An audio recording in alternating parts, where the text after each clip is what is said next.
Bismillahirrahmanirrahim. Assalamualaikum warahmatullahi wabarakatuh. Selamat datang di cerita kita. Di sini tempat kita bercerita. Dan pada kesempatan pada malam hari ini kita kedatangan tamu istimewa luar biasa. Teman, sahabat, guru. Alhamdulillah. Alumni Temboro, masya Allah, tabarakallah. Selamat datang. Ahlan wa sahlan, Ustaz. Assalamualaikum. Waalaikumsalam warahmatullahi wabarakatuh. Gimana kabarnya, sehat? Alhamdulillah. Ustadz Mustafa ini, kalau perjalanan singkatnya dulu saya kenal beliau waktu SMA. Iya. Waktu SMA, kemudian waktu itu saya masih sibuk organisasi tadi ya. Di organisasi ada OSIS, kemudian sebagai ketua kerohanian Islam di situ saya ada kesempatan juga untuk bisa mengundang Ustadz. Waktu itu juga di Temboro kan setiap malam Jumat kita ada pengajian umum yang di situ teman-teman pelajar mahasiswa ngumpul dan waktu itu Ustadz masih santri dan itu aktif mendampingi. Sekarang pun masih santri. Sekarang udah lulus. Tapi background sendiri Ustadz, mungkin asli mana, kemudian dulu perjalanan pendidikannya sampai di Temboro tuh gimana? Ya memang ceritanya panjang gitu ya. Mungkin ya kalau flashback dulu mungkin seperti antum juga gitu. Dulu punya aktivitas di sekolahan, dulu di SMA juga. Ya, hanya saja kita kan mungkin ke arah rohanian ya. Rohaniannya gitu kan. Jadi kita sebagai apa bahasanya dulu tuh aktivis ya. Aktivis kerohanian di sekolah SMA gitu ya. Ya begitulah. Jadi kita akhirnya di situ ada sebuah motivasi karena sudah ada pemahaman agama ya, ada hidayah bahasanya gitu, ada hidayah, kemudian lulus SMA sekolah ya. Dulu sebetulnya arahnya kuliah gitu kan. Oh, Ustaz berarti SMA juga dulu ya? SMA sama santri dari makanya sebetulnya ya agak ini ya. Waktu di keluarga itu semua menggirinya kuliah gitu. Entah kenapa saya itu kan anak bungsu ya, anak bungsu. Waktu itu terilhami, bahasanya terilhami ya. Ada hidayah, ingin mondok gitu. Dan kondisinya sebetulnya waktu itu sudah sempet cari-cari apa itu namanya tuh lahan pekerjaan juga tuh. Karena kita kan digiring kuliah, tapi kitanya waktu itu agak nggak seini gitu ya. Sepikir gitu kan, saya pengennya mondok. Nah di waktu itulah sempet kerja dulu tuh, sudah kerja Tangerang. Di Tangerang dapat 3 bulan, ada gajian itu tuh 3 bulan, saya berangkat sendiri datang ke Jawa Timur. Ya berangkat sendiri aja tuh. Itu tahun berapa berarti? Pertama itu kali ke Temboro. 2005 itu. 2005. Berarti saya masih SMP. Belum ketemu. Iya. Ya itu bermulai dari adanya hidayah di SMA, kemudian kita ada gerakan, maksudnya itu motivasi untuk lebih ingin mencari ilmu agama lebih lebih mantap gitu ya. Dan berpikir waktu itu saya karena ada bungsu gitu ya, bagaimana bisa jadi jariah buat orang tua. Nah kebetulan waktu itu saya lulus SMA itu bapak saya meninggal gitu kan. Jadi ketika bapak saya meninggal, di pemikiran saya itu cuma satu, bagaimana saya jadi anak yang jadi jariah gitu. Jariah. Karena ketika meninggal kan terputus amalnya. Selain 3 tadi ya. Salah satunya anak yang soleh. Ya itu yang saya terpikir, gak tahu ya. Itulah namanya hidayah begitu. Hanya bergerak untuk mondok. Dan pada waktu itu sebuah keanehan buat keluarga saya karena tidak ada saudara atau keluarga di Jawa Timur. Jadi benar-benar termasuk bahasanya itu apa ya? Orang tua semua itu ragu karena saya anak bungsu gitu kan, tiba-tiba mau di sana gimana? Iya. Dan tidak pernah ada di keluarga saya, keluarga besar ya, dari ibu, dari bapak, semua keluarga, tidak ada yang mondok. Jadi ini memang satu-satunya nih. Yang jalur langit. Iya. Ibarat dari kakek neneknya itu, dari ibu dan bapak saya ya cuma saya yang mondok. Gitu ya mondok. Ya saya sih disitulah saya bisa bilang ini anugerah. Saya syukur. Dari berapa bersaudara? Saya kebetulan ada 4, jadi saya yang nomor 4 itu. Yang terakhir. Sama berarti. Sama. Bungsu ya. Ya alhamdulillah gitu dengan adanya hidayah itulah Akhirnya saya dihantar sama Allah ke pondok. Kemudian akhirnya kenal satu guru yang luar biasa, ya. Beliaunya almarhum Kiai Uzairon, yang masya Allah bukan hanya orang guru ya, jadi orang tua itu, orang tua rohani juga. Alhamdulillah, jadinya di sini kita bisa mendapatkan pelajaran yang luar biasa di pondok. Berapa tahun jadi total dari masuk di Temboro? Kurang lebih ya 8 tahun. 8 tahun ya, masya Allah. Ya memang waktu itu programnya kita masuk tuh sudah dikagetkan itu. Saya kira waktu itu pondok tuh ya. Saya kira di pikiran saya tuh ya cuma 3 tahun aja gitu, 3 tahun 4 tahun gitu ya. Seperti SMA gitu kan. Sempat ini juga, sempat shock juga tuh, sempat ada niatan kabur. Mau balik, ya mau balik, nggak jadi gitu. Nggak jadi. Soalnya apa? Soalnya di saat pemikiran saya paling cuma 3-4 tahun itu ya paling lama. Karena kuliah kan 4 tahun, S1, S2 2 tahun. Saya 8 tahun. Kaget juga pas lagi daftar itu di ruangan itu kan, pendaftaran santri itu pas ya tanya programnya 8 tahun. Saya kaget, wah 8 tahun, saya umur waktu itu masuk ya udah mau umur 20 loh itu. Jadi kalau 8 tahun, 28, jadi kapan nikah gitu. Ya alhamdulillah, tapi ya ternyata ya ketika saya berpikir waktu itu jadi nggak gitu kan ya. Pas mau berpikir begitu tuh ada lagi tuh gerakan hati, masa nggak jadi, malu dong udah nekat ke sini nggak jadi kan gitu. Ya udahlah jalanin dulu, ya alhamdulillah akhirnya ternyata ya selesai juga gitu ya. 2014 saya. Alhamdulillah. 2014 selesai. Berarti waktu jumpa itu saat 2009 Ani kan waktu SMA. 2009 2010 itu. Ya. Nah itu memang alhamdulillah juga dari pihak sekolah ada guru-guru Ani yang dari agama ini juga sambung ke pesantren ya kan di Temboro. Kemudian ada pesantren kilat. Pesantren Ramadan dulu ya. Sanlat, pesantren telat sebenarnya. Pesantren kilat ya. Iya. Kemudian jumpa Ustadz Mustafa dan lanjut ya setiap beberapa kali pertemuan juga kita sering sampai antum kuliah kalau nggak salah di Malang tuh ya. Sempat kita ada itu ya. Dan memang segmennya kan Ustadz Mustafa dari dulu tuh remaja-remaja nih. Iya. Kelihatan remaja ditangkap. Ditarik. Ditarik masjid gitu kan. Saya tuh sebetulnya terdorong dari apa yang saya alami karena saya dulu kenal hidayah, kenal agama dulu di SMA. Jadi ketika saya mondok hasilnya jadi ke situ juga kerisauannya gitu ya. Kerisauannya akhirnya juga mikirin bagaimana pemuda, pelajar, anak muda bagaimana bisa dapat hidayah, kenal agama begitu. Ya, akhirnya terjunnya ke pelajar itu mahasiswa. Tapi dulu apa Ustaz yang membuat Ustaz langsung merasa, kan anak muda apalagi Ane tahu lah udah beberapa tahun di Jakarta kan tahu tuh gimana anak-anak SMA-nya di sana tuh Ane tahu karena waktu Ane di Jakarta kan di dunia kampus kita sering sosialisasi ke beberapa sekolah ketemu mereka itu biasa mindsetnya kan bagaimana kehidupan di sana itu bebas gitu kan. Iya. Kayaknya sedikit banget gitu yang dia berpikir pengen ke pesantren gitu. Nah itu mungkin apa yang jadi motivasi Ustaz kok udah bismillah mondok nih gitu. Kalau saya sendiri ya tadi pertama mungkin itu gerakan ilahi juga ya, hidayah ya. Yang kedua dulu ketika saya di makom bapak saya tuh ketika wafatnya bapak saya sempat nangis. Di situ ada sebuah kayak apa namanya?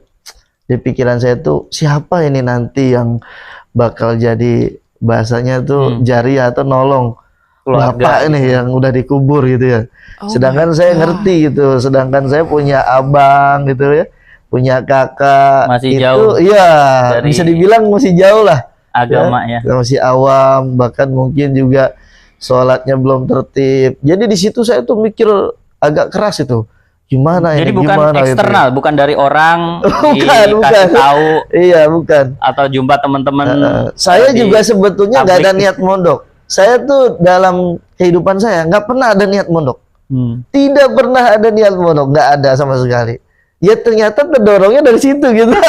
Jadi saya tuh sebetulnya nggak ada. Bahkan saya tuh dulu saya selepas SMA tuh karena kita sudah terjalin hubungan dakwah ya. Jadi saya mikirnya langsung to the point aja. Bagaimana lepas lulus SMA kerja gitu kan. Kerja cari duit gitu kan. Ya ibadah yang sungguh-sungguh kan itu. Nah, ternyata setelah saya udah kerja, disitulah ketukan hati saya setelah saya tahu bapak saya meninggal, memikirkan bagaimana nanti dikuburnya di akhiratnya bapak saya itu. Yang kedua, saya itu kayak pelarian juga. Ketika saya ini hidup di kota ya, Tangerang ya, dengan pergaulan yang luar biasa itu. Dan saya Tangsel, Tangerang kota ya. Dan saya kan berangkat juga dari anak-anak yang dulunya ya sama tuh, suka nongkrongan gitu kan. Tapi nggak ikut tawuran ya? Oh, sempet itu saya dulu SMA tuh sempet saya. Padahal saya tuh SMA 1 itu, di SMA unggulan gitu ya. Saya dulu itu bisa dibilang kan SMA-nya unggulan itu SMA 1. Tapi ya ada tawurannya juga itu dengan SMA 2 biasanya. Tapi ya itulah namanya juga perjalanan ya. Ada pengalaman ya, sempet tawuran juga, sempet jadi supporter Persita gitu kan. Itu juga ya ini dengan Persija waktu itu.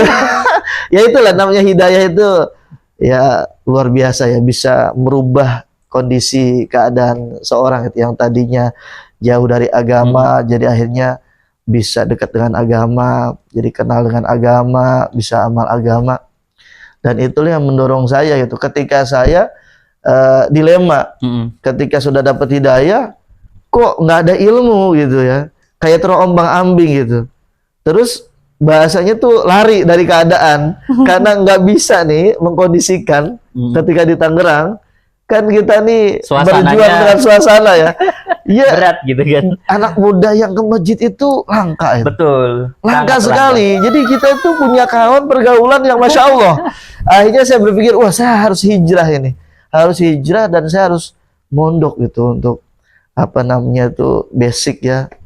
Karena ternyata ketika kita masuk komunitas dakwah, ketika tidak ada ilmu itu pun jadi ini juga ya, jadi bahasanya tuh kurang, pondasinya kurang kuat gitu. Kurang mantep juga, bisa jadi terombang-ambing juga karena ilmu itu ternyata penting itu, ilmu itu buat pondasinya. Ya alhamdulillah ternyata Allah gerakkan hati saya untuk mondok, dan itu waktu itu nekat saya. Sempat dari abang kakak saya itu sempat melarang itu. Bukan hanya menolak, melarang padahal itu. Dan saya disidang itu. Masya Allah itu ya. Itulah. Apa yang membuat kakak jadinya oke, kamu boleh mondok? Ini dulu kan ada sebuah framing ya. Orang-orang yang seperti saya ini, ya kan, tiba-tiba menggeluti agama gitu ya. Itu waktu itu kan zaman bom-bom gitu. Oh iya. Jadi fanatik. Iya, abang saya itu radikal. Kayak ada kekhawatiran. Apalagi bahasanya saya mondok di Jawa Timur. Pada waktu itu kan yang Bali. Orang-orangnya kan dari Jawa Timur ya. Jadi itu arahnya langsung ke situ tuh. Nanti kamu mondok di mana? Pondoknya kayak apa? Wah, pokoknya. Dan saya waktu itu ya namanya belum tahu pondok, nggak bisa jelasin juga itu. Tahunya ada pondok dakwah. Tahunya kan. Temboro. Iya. Dari teman-teman. Itu dari teman-teman komunitas dakwah ya. Oke. Jadi ya kenapa saya ambil Temboro? Pertama, di sana pondok belajar ilmu agama plus ada praktek gitu kan. Praktek untuk mengamalkan, langsung terjun. Kalau di bahasa kuliah tuh KKN ya. Betul. Kuliah kerja nyata. Kalau di kita kuliah kerja nabi gitu. Jadi ada pondok, terus dia itu langsung setiap ininya ada dakwah gitu, langsung ke masyarakat. Terus yang kedua, saya ambil apa namanya peluang gitu di Pondok Al-Fatah Temboro ini. Ternyata ada santri yang dia bisa belajar di sana tanpa biaya gitu. Oh, berarti free waktu itu? Free. Ya itu memang yang saya cari karena kan saya. Itu programnya apa? Maksudnya jalur apa? Jalurnya jalur khidmat. Bahasanya gini, dia mondok tapi juga sambil bantu bagaimana di situ ada tugas-tugas pondok gitu ya. Di Pondok Temboronya alhamdulillah gitu ya, dari mulai masaknya itu santri, yang ngurus sawahnya santri, yang kantinnya, gudang, koperasi apa itu semua santri. Sawahnya luas. Nah, kebetulan saya waktu itu dapat tugas di bagian kesehatan. Nah, makanya ternyata ada hubungannya dengan yang saya sekarang kerjain ini. Bisnisnya di bidang kesehatan. Ya alhamdulillah gitu. Jadi bahasanya enggak pernah kuliah di kesehatan, tapi sedikit banyaknya akhirnya dapat selain ilmu agama dapat pengetahuan kesehatan. Karena waktu di pesantren khidmat di bagian kesehatan. Khidmat ngurus santri sakit. Jadi kita yang menjalin hubungan mesra dengan para dokter itu, nganter santri gitu kan ke dokter kan. Ayah lama-lama tahu diagnosa sakitnya, tahu bagaimana obatnya, tahu kondisi ngerawat anak santri. Secara nggak langsung jadi perawat gitu ya, Ustaz ya? Iya, bisa bilang dokter ilegal ya. Dokter ilegal, dokter yang nggak dapat pendidikan di ini ya khusus, tapi kita langsung otodidak gitu. Otodidak dalam arti kita langsung nanganin santrinya itu yang sakitnya itu. Masya Allah, luar biasa. Alhamdulillah lah. Jadi bahasanya akhirat dunia ilmunya dapat.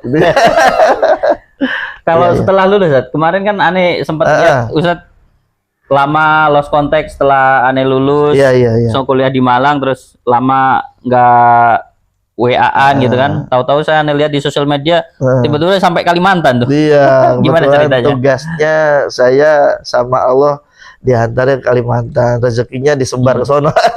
Jadi alhamdulillah di sana kita bantu lah. Pondok cabang? Bukan yang jadi pengasuh pondok, bukan. Jadi kita ngajar di pondoknya kawan sendiri. Oh, pondok alumni satu kelas, yang jadi kiainya beliau. Kita ngajar aja gitu ya. Ngajar, ya waktu itu merintis. Dari mulai santrinya 20, alhamdulillah sekarang udah hampir 200. Masya Allah. Gitu ya. Perjalanan 2019 ya, waktu itu 2019, 2018 akhir, itu sampai sekarang 2025 ya, udah hampir 200 lah, dan sudah banyak juga alumni yang dari sana kirim ke Temboro. Di sana hanya 3 tahun 4 tahun saja. Berarti pas COVID ya sana, waktu di sana? Iya, pas COVID juga, tapi ya di sana kayaknya nggak terlalu terpengaruh itu COVID itu ya. Soalnya agak kampung sih ya. Agak kampung ya. Suasananya gimana kalau dari Temboro dari antum kan Jakarta gitu kan. Pindah ke Jawa Timur. Kan pasti beda culture, terus pindah Kalimantan. Ya itulah. Jadi pelajaran dari tadi ya, karena kita komunitas dakwah, barokahnya dari dakwah itu kita bisa adaptasi di mana saja. Apalagi saya dari dulu dari SMA suka hiking, jadi emang sukanya bertualang gitu ya. Jadi udah biasa, jadi bisa menyesuaikan beradaptasi. Apalagi ketika di pondok kan tadi saya bilang dia selain dia belajar, tapi dia langsung praktik, ada praktek kan. Setiap tahun kita dihantar ke mana-mana gitu ya. Saya pernah ke Sulawesi juga, Sumatera juga, ya keliling-keliling ya. Itu biasanya waktunya 2 bulan begitu. Ya.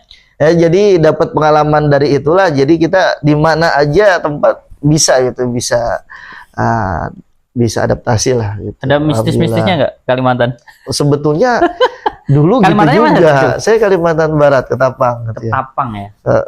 Ketapang. Jadi dulu katanya gitu, dengar-dengar Kalimantan itu orang-orangnya makan orang katanya gitu. Tapi yang ternyata cuma isu aja. Mitos ya, mitos. Dan katanya ada apa tuh? Hantu gini begitu ya.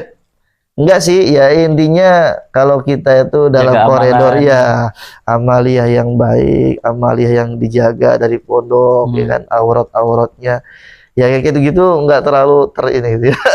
Terkesan gitu ya. Sekarang udah balik lagi ke Mas Pati ya di sini. Aliyah ya yang asli Mas Pati atau Aliyah itu sebenarnya aslinya sama juga Tangerang. Oh, gitu. Cuma bedanya sama saya, kalau yang hijrah saya sendiri, kalau mereka sekeluarga.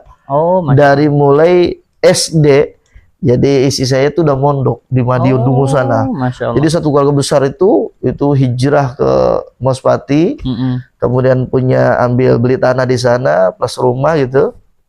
Ya anak-anaknya mondok semua gitu. Berarti udah ninggalin Tangerang lah ya, udah pindah kakak sini. Udah dijual ya di sana. Masya Allah. Ya itulah jodoh ya. Ternyata sama-sama Tangerang yang ditemukan di sini gitu.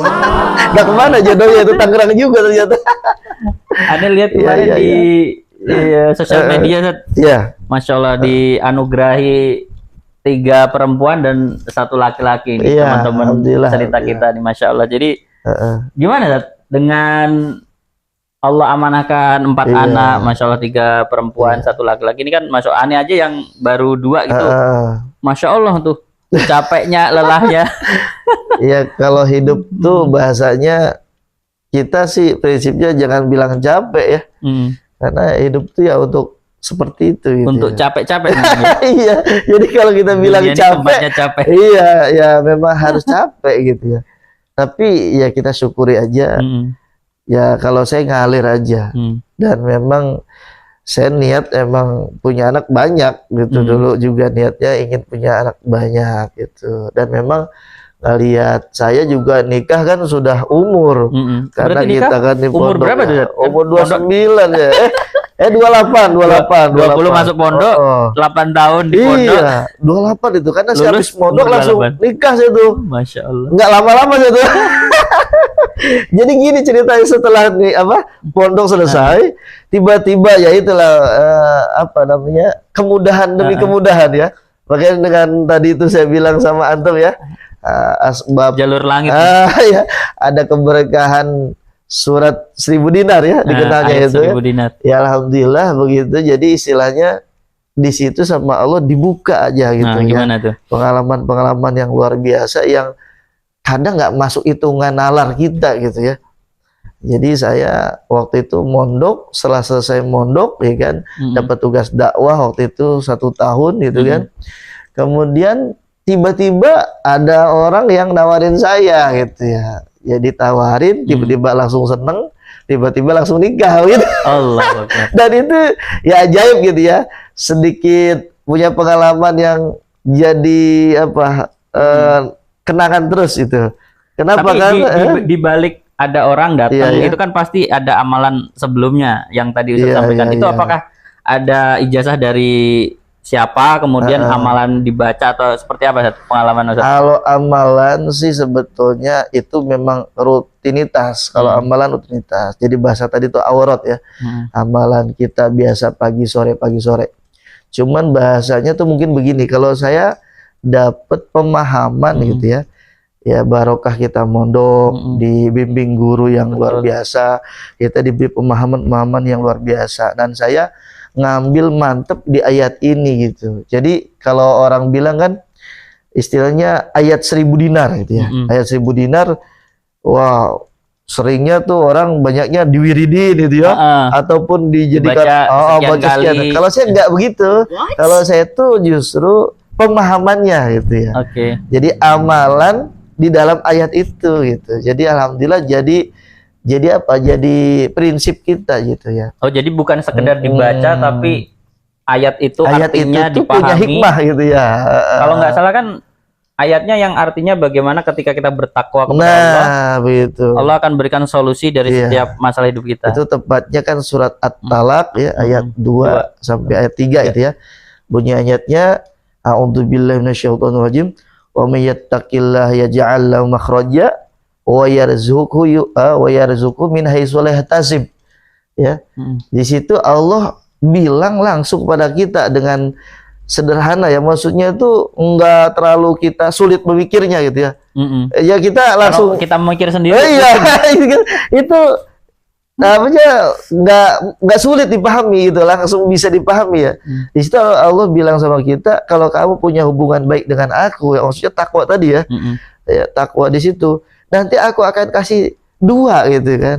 Kasih 2 keuntungan. Pertama, umiyattaqillaha yaj'al lahu makhraja. Kalau kamu punya masalah, aku akan beri solusi. Dan maknanya kan selesai masalahnya. Iya kan? Dan sedangkan hidup itu ya mesti punya masalah. Pasti. Iya kan? Karena dunia ini tempatnya ujian ya. Nah, yang kedua, itu ayat itu berbicara cuman nggak hanya selesai masalah, enggak, tapi yang ajaib itu, yang luar biasa itu ayat selanjutnya berkata wa yarzuqhu min haitsu la yahtasib. Sama Allah itu selain selesaikan masalahnya, kemudian dikasih rezeki yang nggak disangka-sangka. Nah, ini. Itu yang